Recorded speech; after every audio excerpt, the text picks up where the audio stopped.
Hello everyone. So guys a mirror of common errors, हम articles पढ़ रहे थे। फर्स्ट पार्ट आप लोगों ने काफ़ी अच्छा पसंद किया है, सेकंड पार्ट मैं करा रहा हूँ गाइज। जो इस बुक में लिखा है बस मैं उसे अपने स्टाइल में आपको समझाने की कोशिश करता हूँ। इस बुक में बस उतनी ही चीज़ें लिखी है जो एग्जाम पॉइंट ऑफ व्यू से है, नहीं तो आर्टिकल के और भी बहुत सारे रूल्स हैं, बट इसमें जो लिखा है मैं एक्सप्लेन कर देता हूँ आपको। चलिए शुरू करें। देखिए यहाँ लिखा है कि इसका जो नंबर थर्ड रूल है, लिखा है कि difference between a and an, यानी कि ए और एन का फर्क बताया। हालांकि सब लोगों को ऑलरेडी पता है, फिर भी पढ़ते हैं।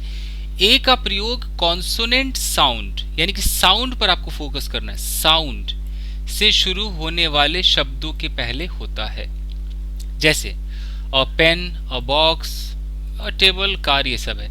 पेन का पहला साउंड प, बॉक्स। मैं ये पढ़ता नहीं हूँ, मैं आपको ऐसे समझा देता हूँ, मैं अपने स्टाइल में बता देता हूँ आपको, कुछ ज़्यादा ही हिंदी हो गया। देखिए गाइस, हियर वी गो। होता क्या है, बचपन में आपने खूब पढ़ा है कि ए और एन को हम कब पहचानेंगे।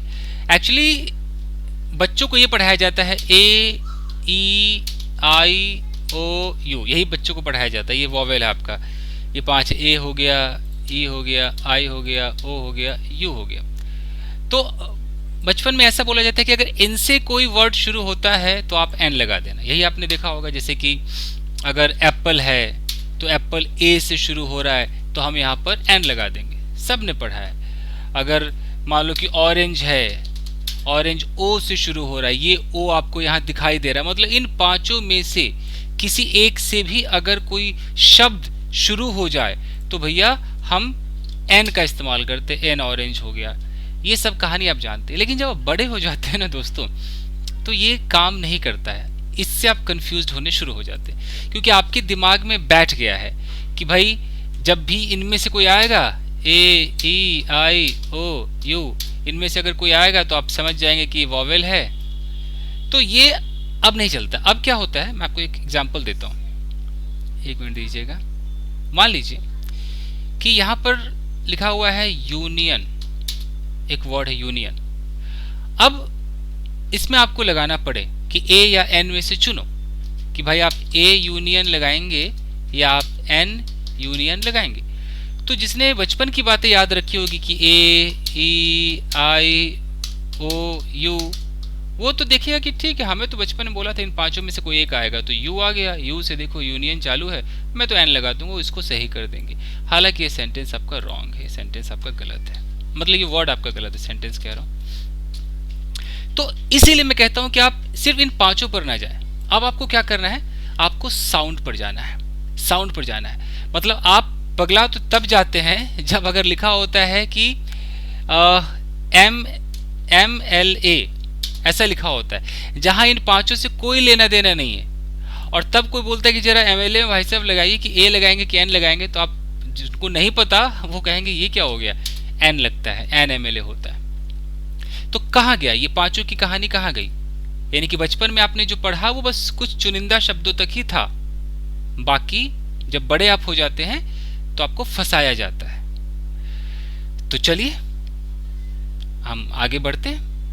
बचपन वाला हो गया, बड़ों वाला करते हैं। इसमें होता है क्या, आपको साउंड पे ध्यान देना होता है। कैसे होगा साउंड, हमें देखना है कि हमने ये एमएलए लिखा है, तो एमएलए में हमारा साउंड ए आ रहा है ना, एमएलए, इसीलिए लोग हिंदी में लिख देते हैं, हिंदी मीडियम में लिख देते हैं। बट अगर कोई अंग्रेज का बच्चा होगा उसे क्या पता, हिंदी में तो आप ऐसे बोल दोगे कि अच्छा ये ए आ गया, तो किसी को आप अ से अनार वाला याद करा दोगे कि बेटा अगर अ, आ, ई, ऊ आ जाए, इनमें से कोई भी साउंड आ जाए, ए, कोई भी साउंड आ जाए, ओ, औ, जो भी है, अंग, अ, तो इनमें से अगर कोई साउंड आ जाए तो वहां एन लगा देना, ये फर्क किए बगैर, इरिस्पेक्टिव ऑफ कि वो एम है कि वो एच है, क्या है। अगर वो एम है लेकिन हम साउंड में आ रहा है एमएलए, एमएलए में ए आ रहा है, ये ए आ रहा है, तो आप समझ जाना कि अच्छा हम यहाँ पर एन लगाएंगे। ये होता है नियम। तो ये तो चलो जो हिंदी जानते हैं वो ये अ आई से समझेंगे, लेकिन जो हिंदी नहीं जानते हैं, हिंदी पढ़ भी नहीं पाते हैं, उर्दू जानते होंगे, तब क्या होगा भाई, तो आपको लिखने पे मत जाइए, साउंड देखिए। एमएलए में ए ए आ रहा है, तो अगर साउंड आ रहा है आपको तब आप जाकर के एन लगाएंगे। आप लेटर को नहीं देखेंगे कि यहां पर ये तो कॉन्सोनेंट है, तो कॉन्सोनेंट में तो हमेशा ए लगता है, आप देख कर नहीं करेंगे, आप सुन कर करेंगे। समझ रहे कैसे? मैं आपको बताता हूं, देख लीजिए। यहां मैंने कुछ लिखा है कि आपको देखने में ऐसा लगेगा कि इनमें यार एन लगा दो, बट इसमें एन लगेगा नहीं। जैसे अगर हम बात करते हैं यूनियन की, ओके, अब यूनियन आपको देखने में लग रहा है कि यू है, लेकिन आप जब इसको बोलेंगे यूनियन तो यू मतलब ये य वाली फीलिंग देता है, यानी कि यूनियन जब आप बोलेंगे तो ये वाई वाली फीलिंग देता है। मतलब अगर आप हिंदी मीडियम वाले हैं तो हिंदी देख लो यार, ये वाली फीलिंग देता है ये यूनियन। तो हम यूनियन ये वाला जो साउंड आता है ना, इस चक्कर में ये यू होते हुए भी हम यहाँ पर एन नहीं लगा सकते हैं, हमें यहाँ पर ए लगाना पड़ेगा, ए यूनियन बोलना पड़ेगा, हम एन यूनियन नहीं बोल सकते। आप अम्ब्रेला में बोल सकते हो, अम्ब्रेला में देखो, अम्ब्रेला ये भी यू से चालू है, तो ये यू है, वी लग रहा है, ये यू से चालू है। तो अब आप बोलोगे सर इसमें क्यों लगा रहे हैं हम, एक मिनट जरा इसको मिटा के सही से लिखे। तो अम्ब्रेला में ये यू, एक मिनट जरा, कहाँ गया भाई पेंसिल, किधर चले गए पेंसिल भाई, यहां पर ये यू है। तो जब आप अम्ब्रेला लिखोगे तो कैसे लिखोगे, ऐसे लिखोगे, अम्ब्रेला, अम्ब्रेला। तो किससे शुरू हो गया है, अ। तो साउंड पे ध्यान देना आपको। तो जो लोग हिंदी जानते हो तो बिल्कुल समझ गए होंगे, लेकिन जो लोग हिंदी नहीं जानते वो अ को पढ़ भी नहीं पा रहे होंगे, उनके लिए पेंटिंग होगी, तो उनको मैं बता दूं कि आप साउंड पे ध्यान देना। यूनियन में य वाई वाली फीलिंग आ रही है, यूनियन, तो आपको यू पे नहीं जाना, आपको ऊ तक जाना है। ऊ आ जाए, अ आ, साउंड तो समझ रहे हैं आप, अ आ ई ऊ ए, तब आप समझ जाना कि अच्छा भैया चाहे देखने में कुछ भी हो हमें एन लगा देना है ऐसे। लेकिन यू या ये थोड़ी है, ये नहीं है। तो अब आप बताइए, मैं अगर इसको मिटा दूं तो ये बताइए कि ये जो U10 अब देख रहे हैं यूटेंसिल, तो ये यूटेंसिल में क्या लगेगा, ए या एन, यूटेंसिल, यू आ रहा है, यू, यानी कि आप यहाँ पर क्या लगाओगे, अ यूटेंसिल लगाओगे, आप एन नहीं लगा सकते। आप यहाँ पर अ यूनियन लगाओगे, आप एन नहीं लगा सकते। समझ रहे हैं? छोटा कर दीजिए इसको। तो उसी प्रकार से आप बोल बोल के देखते हैं, यूनिफॉर्म लिखा हुआ है, यूनिफॉर्म, तो यूनिफॉर्म में क्या लगाएंगे, an uniform, I have an uniform या आई हैव अ यूनिफॉर्म। सोच लीजिए, यूनिफॉर्म, जब यूनिफॉर्म आप बोले तो यू आ रहा है, यू यानी कि ये आ रहा है यू, तो अगर यू आएगा तो भैया आपको ए लगाना है, आपको एन नहीं लगाना है, दिमाग में बैठा लीजिए। तो यहाँ पर क्या होना चाहिए, अ यूनिफॉर्म होगा। उसी तरीके से यूजफुल है, यूजफुल में भी आपको ए लगाना है, ए यूजफुल होगा। ओके, तो पूरा देख लीजिए। तो यूजफुल समझ में आ गया, ए होगा। यूटरस, यूटरस में भी यू आ रहा है, ए लगाइए। यूटोपिया, तो यूटोपिया के अंदर भी देखिए यू आ रहा है, तो इन सब में ए लगाएंगे, आप एन नहीं लगा सकते हैं। देखिए यूनिक, यूनिक एन नहीं लगाएंगे, आप ए लगाएंगे, a unique piece. University, university में आप एन नहीं लगाएंगे, a university, a university. Universal, universal में भी आप एन नहीं लगाएंगे, a universal. U, unicorn, unicorn का मतलब होता है कि एक जानवर होता है उसके यहाँ पर एक सींग होती है, तो यूनिकॉर्न, यूनिकॉर्न में भी आप ए लगाएंगे, एन नहीं लगाएंगे। उसी तरीके से यूरोप, यूरोप, अब यूरोप में देखने में ई लग रहा है, किसी को भी लगेगा यार एन लगा दो, लेकिन जब आप लिखते हैं यूरोप, यो कुछ ऐसे करके लिखते होंगे ना, यूरोप ऐसे, यूरोप, तो ये वाई वाली फीलिंग दे रहा है, य वाली फीलिंग दे रहा है, ए वाली, ये वाली फीलिंग नहीं दे रहा है, इसलिए आपको यहाँ भी ए लगाना पड़ेगा, ए यूरोप, एन यूरोप नहीं कर सकते। जैसे अगर कोई यूरोपियन है तो आप उसको एन यूरोपियन नहीं कह सकते, आप क्या बोलेंगे, ए यूरोपियन, ए यूरोपियन। यूलोजी, यूलोजी का मतलब किसी के मरने के बाद तारीफ करते, तो यूलोजी में ए यूलोजी होगा, एन यूलोजी नहीं होगा। ये आपका है यू, यू मतलब जो फीमेल भेड़ होती है उसको यू बोलते हैं, तो आप यू भी बोलेंगे तो आप ऐसे ही होगा, यू, ये वाली फीलिंग देगा। तो इसमें यहाँ भी आपको ए लगाना है, नहीं पता तो सारे वर्ड्स रट लीजिएगा। वन, वन में क्या बोलेंगे, एन वन नहीं, आपको ए वन बोलना है। उसी तरीके से है कि ये देखने में आपको लग रहे हैं कि इसमें ए लगाओ, जैसे MBA है, क्योंकि ये बिल्कुल कॉन्सोनेंट साउंड है। आपको लगता है भाई पांचों में से कोई एक आएगा तब तो हम एन लगा देंगे, तो आपने देख लिया यहाँ यू है, ये है, बट इसके बावजूद आपको यहाँ ए लगाना है, एन नहीं लगाना है। सिमिलरली यहाँ पर MBA है, यहाँ पर लोगों को लगेगा ये तो ए लगा दो, वॉवेल साउंड तो है नहीं, मतलब वॉवेल लेटर दिख तो रहा नहीं है, बट आपको देखने पे नहीं, आपको सुनने पे जाना है। MBA को जब आप सुनेंगे तो ए वाली फीलिंग आता है, MBA।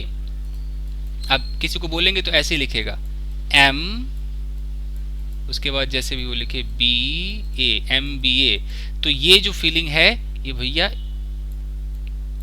N को दिखाता है, NMBA।